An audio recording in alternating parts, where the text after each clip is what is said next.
안녕하십니까. 컨트롤 조건 검색 5화 쏠림장과 확선장 이제 시작해 보겠습니다. 이번 주는 제 개인적 호기심. 근데 제 개인적 호기심은 다들 아시겠지만 뭐 저만 그렇게 생각하는 거 아닐 거예요. 지금 수많은 개인 투자 포모 오신 분들이 많을 것 같아가지고 다른 의미의 슈퍼개미 같아요.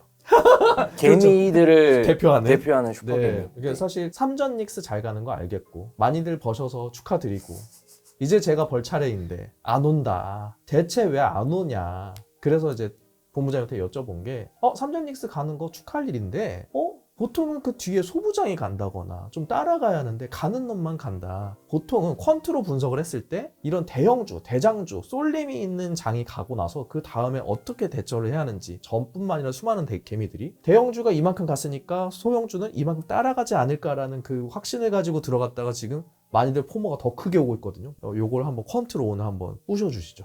네. 사실 이번 콘텐츠 준비하면서 저도 많이 힘들었던 게 저도 대형주 가면 당연히 중형주, 소형주 가겠지라는 생각을 가지고 자료를 만드는데 계속 그렇게 안 나오는 거예요. 맞아요.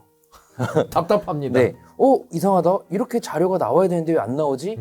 하다가 뭔가 결과가 나왔는데 네. 예상치 못한 결과가 나왔습니다. 같이 보시죠. 다행입니다. 예상치 못한 결과라도 나와서 네. 왜냐면 저는 답을 못 내실 거라고 생각했거든요. 그러면 한번 차트 보면서 같이 얘기해 보시죠. 네. 일단 5월 6일 기준으로 코스피가 또 6% 이상 올랐었습니다. 네. 제가 캡처했을 때가 점심시간쯤이었는데 보면 그 상승 종목 수가 207개고 하락 종목 수가 664개예요. 네. 그러니까 이게 보면은 비율로 따지면 25%가 안 되거든요. 네. 코스닥은 뭐 하락했으니까 역시나 25% 좀 안 되지만 이 25%도 안 되는 주식이 지수를 6% 끌어올리는 게 말이 되냐 이거죠. 네. 요새가 이런 장이라는 거죠. 그래서 사실 저 이거 보면서 뭘 느꼈냐면 아파트랑 똑같네? 아, 그쵸? 강남 아파트만 비싸잖아요. 그쵸. 그러니까 이게 그러면은 같이 코스피 참여하고 있는데 다른 사람들은 억울해서 어떡하나 이 생각 들더라고요. 포모 엄청 오죠. 본부장님도 오셨죠? 아, 퀀트 하시는 분들이 솔직히 말씀드리면 네. 포모가 많이 옵니다. 다행입니다. 먹은 게 아니어서.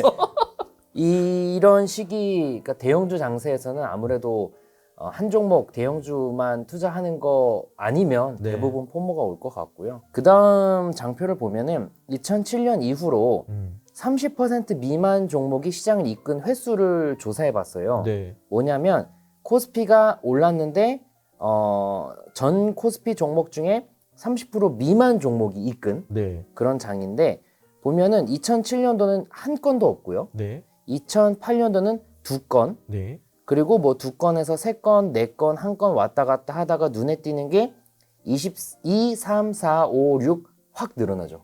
그러네요. 26년도는 특히 지금 반절도 안 왔는데 이미 7건이 나왔습니다. 진짜 보니까 가장 인상적인 게 전 2020년이거든요. 네.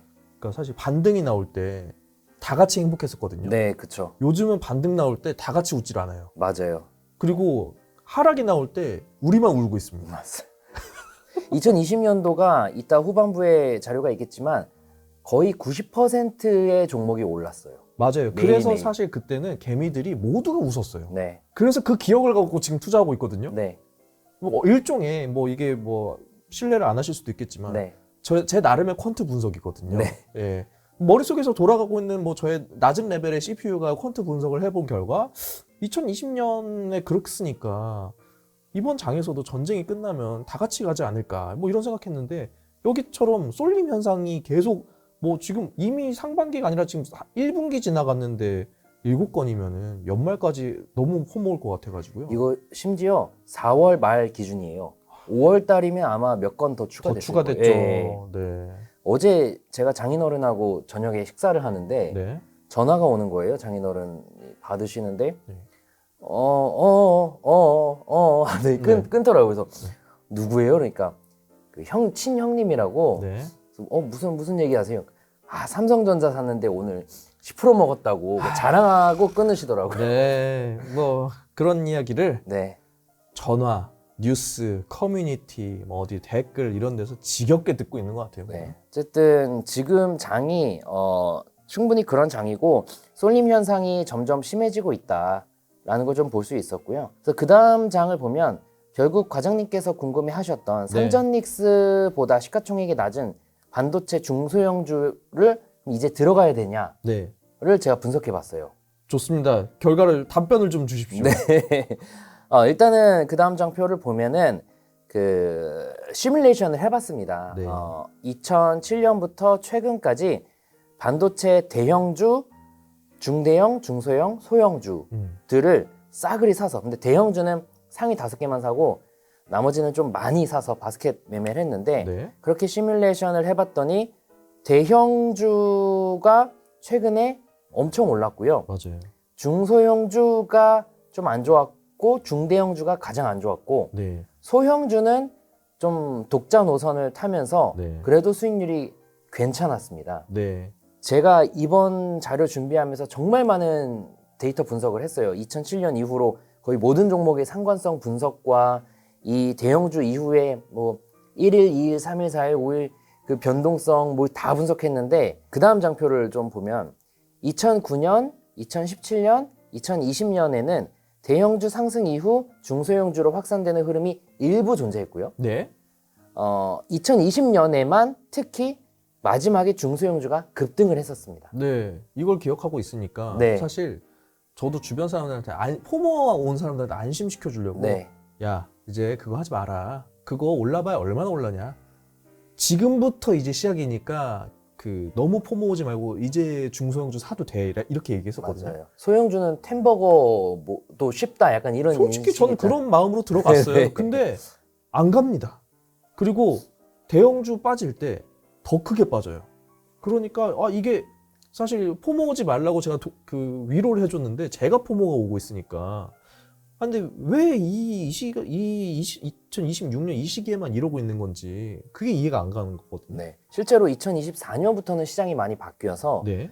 과거의 그런 테마형 순환매보다는 네. 대형주 독주 성격이 강해졌습니다. 그 다음 장표를 보면은 그러면 이렇게 쏠림장이 나오고 나서 시장이 어떻게 움직였느냐를 분석해 봤는데 2007년부터 2026년을 보면은 이게 일주일 후라는 게 뭐냐면 그 코스피 전체 종목 중에 40% 미만이 시장을 이끈 그런 쏠림장 이후 일주일 뒤에 코스피는 평균적으로 0.9% 올랐고 네. 1개월 뒤는 2.8, 3개월 뒤는 6.7%가 올랐습니다. 네. 승률도 네. 60%로 꽤 높은 편이고요. 네. 그리고 또 2023부터 2026년 밑에 부분을 보면은 좀 더 셉니다. 많이 쓴데요. 네, 3개월 뒤가 13%, 1개월 뒤가 4%, 일주일 뒤가 1%.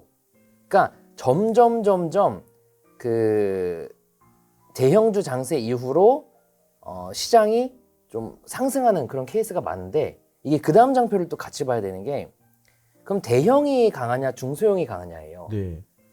봤더니 쏠림 발생 이후에는 중소형보다 대형주 강세 지속이 더 많았습니다. 보면 이렇게 쏠림장이 나오고 나서 일주일 뒤에 대형주는 평균 3%, 네. 1개월 뒤 평균 7%가 올랐는데 네. 중소형주는 그거보다는 훨씬 적은 수익률을 기록했다는 거죠. 이렇게 되면 쏠림이라고 말하는 게 아니라 그냥 쏠려 있는 상태 아니에요, 시장이? 쏠려서 계속 쏠리는 거죠. 이러면 사실 뭐 이렇게 말하면 맞으시면 주식이긴 하지만 네, 기업으로 쳐도 대기업과 중소기업이잖아요. 네, 양극화가 더 심해지는 기분이에요. 더 심해지죠. 그럼 그 양극화의 파도에 타는 게 맞겠다는 생각이 드네요. 과거였으면 대형주가 좀 조정을 받으면서 중소형주가 올랐겠지만 네. 시장이 많이 바뀌었다는 거고 정리를 좀 해봤어요. 네. 이게 과거 한국 시장은 미국보다 테마성 순환매가 강했죠. 네, 그렇죠. 네, 그래서 뭐 이 기업의 펀더멘탈 재무와 무관하게 예를 들어 삼성전자는 정말 실적 때문에 올랐지만 그 다음에 오르는 중소형주는 실적 때문이 아니라 그냥 테마성으로 올랐었어요. 맞아요. 그러니까 뭐 삼성전자가 갔다 그러면 그 다음에는 뭐 삼현전자. 아 맞아요, 그러니까 이름이 비슷하면 간다거나 맞아요. 삼성전자 건물의 유리창을 닦아주는 업체라 하더라. 그러면 이 회사가 돈 잘 벌고 유리창을 네. 2번 닦을 걸 4번 닦겠지 하면서 간다거나 막 이랬거든요. 그래서 네. 사실 그때는 말이 안 된다고 생각했지만 이제 돈을 벌어야 하는 입장에서는 그래 뭐 대형주가 그렇게 가면 대형주로부터 수혜받는 건 더 사이즈가 크게 가져갈 수밖에 없다. 이렇게 생각을 했는데 지금 확실히 말씀하신 것처럼 AI 반도체 얘기 나온 이후로는 콩고물이 안 떨어져요. 네. 엔비디아라는 거가 이제 그 시가총액 1위로 가는 그 구간 내에서 뭐 GPU를 만드는 그 반도체 기업, 설계하는 기업이 그 밑에 콩고루를 나눠주기도 전에 그냥 다 끌어안고 올라갔잖아요. 맞아요. 근데 그건 미국의 얘기잖아요. 한국은 누가 간다 하면은 사실 초대형주가 5%만 가도 그날 급등인 거죠. 네, 네. 막 2%만 가도 대폭등이라고 했었거든요. 근데 요즘은 막 5%, 10% 가는 게 예산일이고 오히려 그것만큼 못 가가지고 중소형주 사람들이 그거 버리고 그냥 찾아가요. 그러니까 왜냐면 밸류체인에서 후단에 있는 사람들이 나중에 더 크게 가져간다 생각하는데 밸류체인이 그 뒤에서 먹기에는 너무 오래 걸릴 것 같은 거죠. 그래서 더 앞에서 선단에서 찾아가는 느낌이거든요. 맞아요. 어떻게 보면은 우리나라 시장이 제가 지난 시간에도 우리나라에서 모아가기식, DCA식 투자를 많이 하는 게 우리나라 투자 문화가 많이 건전해진 것 때문이다라는 말씀을 드린 적이 있는데 네. 이런 모든 현상들이 정말 테마의 그런 주식시장의 대표였던 우리나라가 많이 건전해지고 있다는 의미고 대신에 그런 시기가 최근에 확 전환이 되면서 그 시기를 못 잡았던 사람들이 지금 포모가 오는 거죠. 재밌는 게 그 비상장 시장에서도 이미 그런 현상들이 많이 나타나고 있어요. 근래 보면은 정말 잘 나갔던 그런 비상장 회사들, 스타트업들, 벤처기업들이 망하는 걸 정말 많이 볼 수 있습니다. 뭐 근데 그런 게 비상장 주식 시장에서도 벤처 캐피탈들이 과거에는 돈을 못 벌어도 꿈을 보고 투자했는데 그렇죠. 이제는 실적이 나야 투자를 하거든요. 네. 그러니까 이제 현금이 다 떨어지니까 다들 정말 잘 나갔던 무수히 많은 기업들이 최근에 다 폐업을 하고 있는 건데 비상장이나 상장이나 우리나라가 굉장히 건전해지고 있다는 거죠, 시장이. 저만 불건전했던 것 같은데 이게 보면은 미국도 그랬던 것 같아요. 그러니까 뭐냐면 M7이 잘 나갈 때는 실적이 좋았는데 지금도 실적은 오르고 있으나 캐펙스 때문에 전반적인 어떤 재정 우려 같은 게 발생하잖아요. 반면에 전 세계를 놓고 봤을 때 돈이 지금 현금이 누가 제일 많을까라고 보니까 삼전닉스겠더라고요. 보면은 그러니까 사실 우리가 골드러시 때문에 금캐러 갔다고 하지만 그것 때문에 돈 번 거는 뭐 리바이스 청바지 회사 사장이나 곡괭이 사장인 거잖아요. 그렇죠. 그러니까 멋있는 건 골드를 캐는 사람들이겠지만 어찌됐든 거기서 돈 번 사람들은 그 중간에서 유통으로 먹는 사람들이었으니까. 근데 보면 삼전닉스가 그렇게 해서 번 거 이해했어요. 근데 원래 연초까지만 하더라도 작년 연말까지만 하더라도 뭐가 묻으면 간다가 있었거든요. 네. 이제 안 가요. 그리고 최근에 트렌드가 기관 투자자들도 점점 투자를 많이 하고 있고 네. 외국인들이 우리나라에 투자를 할 수 있는 환경들이 많이 조성되고 있잖아요. 네. 외국인들은 합리적인 투자자들이에요. 왜 외국인들만 합리적인 거예요? 우리도 합리적일 수 있잖아요. 근데 반대로 생각해 보세요. 과장님이 미국 주식을 투자하는데 네. 정말 소형주를 투자할 일이 잘 없거든요. 없죠. 저는 대형주만 합니다. 그렇죠. 내가 아는 주식을 굳이 내가 모르는 주식을 하려고 미국에 가서 투자하진 않잖아요. 그렇진 않죠. 예. 아무래도 외국인들이 우리나라 투자할 때 아는 주식을 투자하다 보니까 점점점 그 대형주로 쏠림 현상이 더 강해지는 거죠. 이게 외국인이 많이 들어왔다라는 건 그만큼 시장에 참여하는 성분이 다양해져서 누가 잡고 흔들 수 있는 게 아닌 것 같더라고요. 보면은 AI 반도체 중심으로 대형주 쏠림이라는 건 모두가 다 같은 생각인 거잖아요. 그러니까 결국엔 장사가 잘 돼야 투자가 된다라는 믿음이 모두가 안 깨지고 지금 차곡차곡 쌓아 올라가고 있으니까 이런 걸 처음 본 저 같은 개미들은 봐왔던 시장이 아닌 거예요. 이거 그냥 미국 투 시장인 거예요, 보면은. 그렇죠. 그리고 실제로 이게 얼마나 무섭냐면 전날 미국의 영향을 한국만 받았었는데 이제 한국 시장의 영향을 미국도 받고 있더라고요. 맞아요. 전날 샌디스가 올랐어. 그럼 삼성전자 오르고, 그럼 삼성전자 오르니까 마이크론 오르고, 마이크론 오르니까 하이닉스도 오르고, 서로 그 도토리 키재기 하면서 올라가더라고요. 그래서 너무 주목받는 주식에만 계속 관심이 가니까 수급 자체가 안 나온다. 그런 아쉬움이 좀 있습니다. 근데 저희가 이렇게 대화하면서 시청자분들이 오해하면 안 되는 게 지금 삼성닉스 들어가세요는 아니잖아요. 당연히 아니죠. 전 지금도 그래서 이렇게 보고 알겠는데 그래도 못 들어가겠어요. 네. 사실. 예. 이거 쉽지 않아요. 그럼 저는 어떡합니까? 이 중소형주 계속 들고 이게 계속 기다려야 할까요? 이거를? 그 부분에 대해서는 일단은 과거 같은 순환매가 나올 거라는 기대감은 네. 조금은 내려놓는 게 필요할 것 같고요. 참 이게 저도 결국 그 컨텐츠로서 기승전결이 있어야 되잖아요. 네. 정말 많이 이번에 연구를 했거든요. 네. 그러다가 의외의 곳에서 그래도 괜찮은 전략이 하나 나온 게 네. 70% 이상의 그 주식이 시장을 이끄는 네. 강한 확산 장세가 네. 왔을 때 주식을 사고 반대로 5% 이하만 오르는 그런 공포 장세가 나오면 파는 전략을 취했을 때는 그래도 코스피를 이길 수 있더라고요. 제가 이제 데이터를 기반으로 분석할 때 네. 어쩔 수 없이 70% 이상인 날 사게는 제가 시뮬레이션을 못 합니다. 네. 그래서 다음 날을 한 건데 네. 실질적으로는 70% 이상인 날은 거의 다 시장이 올랐거든요. 그래서 그쵸. 이날 매수한 걸로 했으면 수익률은 더 좋아졌을 거예요. 아. 근데 이게 구조적으로 어쩔 수 없이 제가 확인하고 다음날 매수, 확인하고 다음날 매도 해야 돼서 이렇게 한 건데 네. 실제로 최근에도 이런 케이스가 몇 번 있었거든요. 네. 70% 이상이 시장을 이끄는. 그래서 이럴 때 사서 정말 거의 대부분의 종목이 하락한 다음날 파는 전략을 취하는 것도 지금 시장에서의 포머를 좀 이겨낼 수 있는 그런 방안 중 하나라고 봅니다. 이 매수와 매도의 목적은 누굽니까? 목적어는 누군가요? 아, 참고로 코덱스 200으로만 그렇죠. 했습니다. 네. 코덱스 200. 그러니까 시장이 70% 이상 확산이 됐다라는 상황이면 결국에는 이제 이 코스피 전체라는 시장이 전반적으로 좀 상황이 나아졌다라고 이제 확신을 할 수 있으니까 네. 사는 거고 네. 5% 이하만 간다라고 하면 좀 과열됐기 때문에 거기서는 조금 조정이 올 거라는 생각을 하고 매도를 해도 된다. 네. 이렇게 네. 보는 거죠. 그렇죠. 그러니까 어찌 보면 저희가 앞에 막 얘기했던 컨텐츠랑은 정반대인 거예요. 그러니까요. 지금. 앞에는 과열됐을 때 더 간다라는 좀 결과물이 나왔지만 그렇죠. 와, 그걸로는 제가 진짜 전략을 뽑아내기가 어렵더라고요. 그러면 전략을 뽑아내려면 과거에 그런 과열된 거 이후에 순환매가 돌고 거기서 좋은 포인트에 사고 팔아야 되는데 이론상으로는 뭐 좀 그래 보이지만 시뮬레이션 결과가 안 나옵니다. 근데 왜 안 나오냐면 아까 말씀드린 것처럼 과거에 실제로 그런 장이 있었던 게 몇 번 없어요. 2020년도가 좀 강했고 네. 그 다음에 과거에 2번 정도. 그러니까 실제로는 우리가 그런 파격적인 시장이 뇌리에 남아있으니까 순환매가 있다고 착각하는 거지 네. 실제로는 과거에도 그렇게 순환매가 있었던 건 아니라는 거죠. 그리고 사실 모든 종목한테 순환매가 오지도 않고. 네, 근데 사실 뭐 방금 말씀하셨던 뭐 종목들도 있지만 최근에 중소형 소부장 반도체주들 중에 못 간 친구들 좀 봤거든요. 네, 횡보가 너무 길더라고요. 네. 그리고 중간중간 상한가 나오는 종목들이 있는데 사실 우리가 너무 좀 착시가 있는 게 그날의 그 수익률, 그 상승률이 제일 높은 애들만 순위를 나래비 세워서 보면은 항상 소부장들이 가는 것처럼 보여요. 그렇죠. 근데 그런 종목을 누르면 이걸 먹을 자격이 있는 사람들이구나 싶은 게 그동안 지지부진한 그래프가 3개월 이상 지속된 애들이더라고요, 보면은. 그래서 사실 작년까지는 제가 봤을 때는 작년에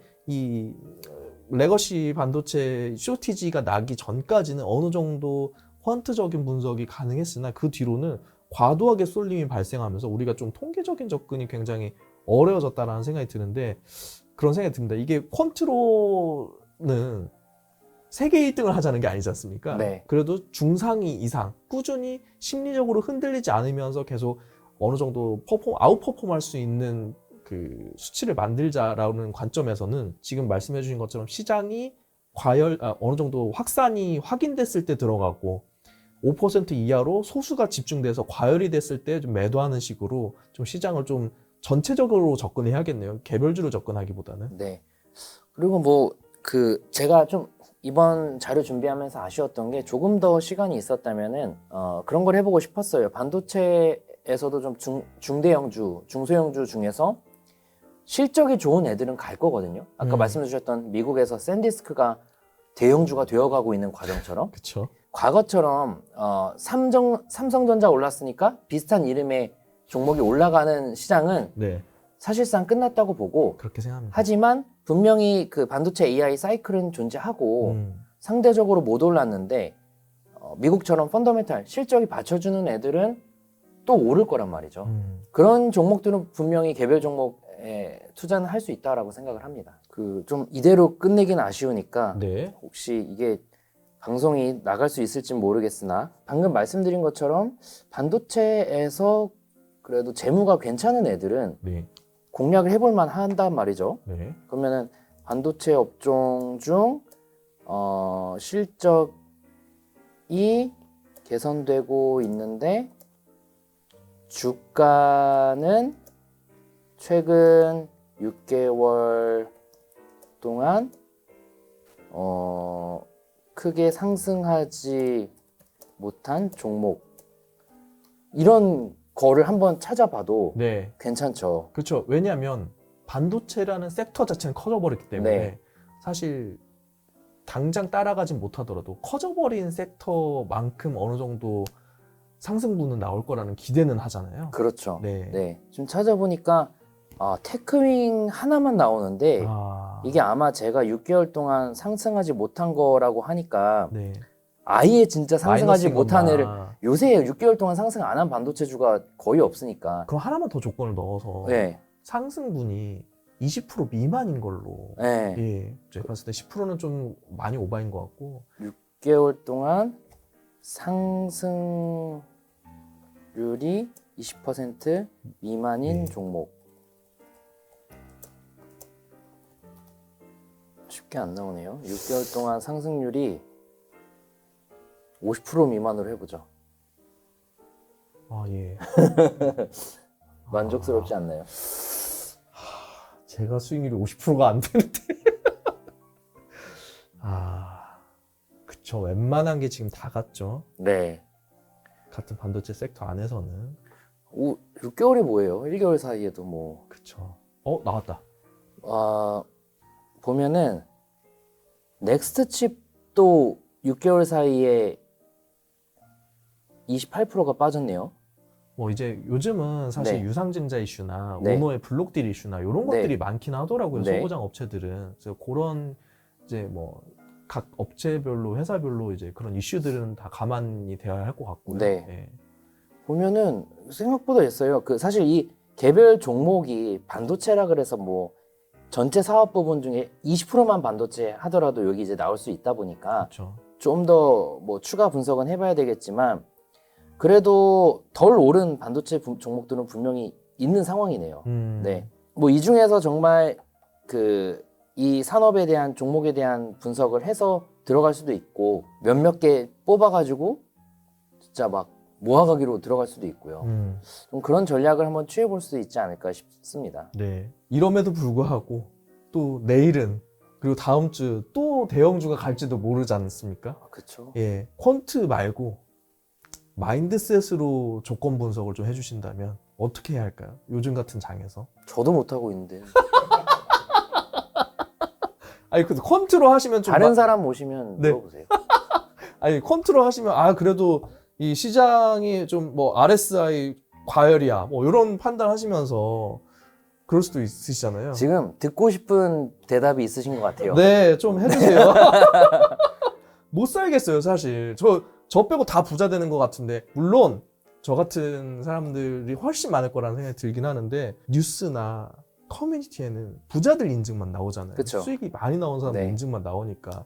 제가 어디 뉴스 기사에서 봤는데, 투자하시는 분들 평균 굴리는 금액이 3천만 원이래요. 맞아요. 근데 무슨 수익 인증 보면 억 단위예요. 보면은 막 몇십억, 몇 억, 막 몇천만 원은 막 명함도 못 내미는 수준이고. 근데 이게 퀀트적으로 보신다면은 시장이 이렇게 계속 가기는 어렵겠죠? 어렵겠죠? 대답이 필요한 거예요?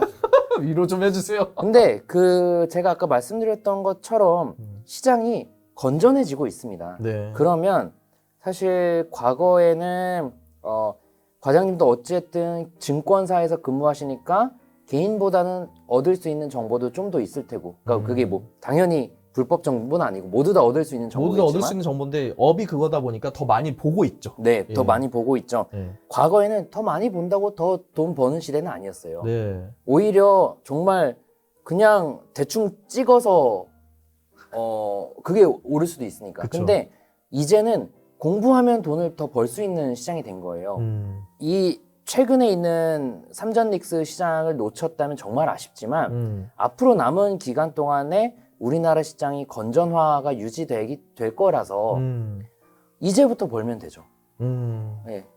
그런 저 같은 투자자들 많을 것 같아서 네. 위로를 좀 해보고 싶었습니다. 그러니까 이제 퀀트가 더 중요해질 거예요. 왜 미국이 거래대금의 80% 90%가 그런 알고리즘이 기반이냐, 그리고 왜 미국이 ETF보다 퀀트 시장이 더 크냐라는 점은 미국은 건전한 시장이기 때문이에요. 우리나라도 이제 그러면은 퀀트의 중요도가 높아지고 지금도 보시면은 이제 그냥 자연어, 그러니까 뭐 시가총액 하면서 종목을 찾아낼 수 있잖아요. 네. 그러니까 이런 시대이기 때문에 최근에 놓친 것 때문에 계속 거기 미련을 가지면 헤어나오지 못하고 네. 차라리 이제 열심히 해서 벌어야겠다. 그런 마인드를 가져보시면 어떨까 싶습니다라고 네. 저 자신에게도 말해보고 싶습니다. 좀 우리가 너무 그 삼전닉스라는 매트릭스 안에 갇혀가지고 투자의 중심을 잃고 있는 것 같아서 이 컨트롤 조건 검색 배우면서 좀 저도 좀 그 건전하게 장기적으로 꾸준히 먹자 이런 생각을 많이 갖고 있으니까. 그리고 실제로 지금 증권사들이 삼전닉스의 목표가를 또 올리고 있더라고요. 네. 하이닉스가 현재 한 170만 원 정도인데 목표가를 300만 원까지 올린 증권사가 있던데 과장님이 좀 듣고 싶은 이야기를 제가 해드리자면 네, 해주세요. 170만 원이 300만 원 가봤자 상승률이 2배가 안 돼요. 그래요. 네.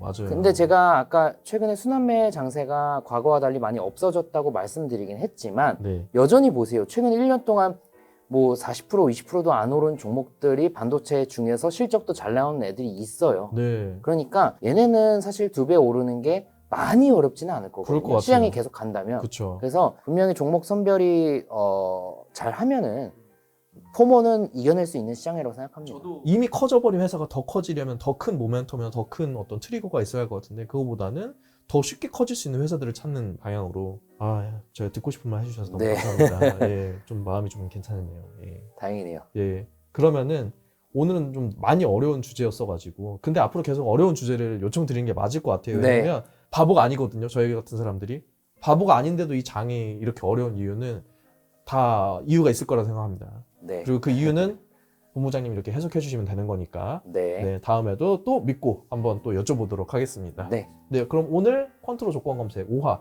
이렇게 마치도록 하겠습니다. 네, 감사합니다.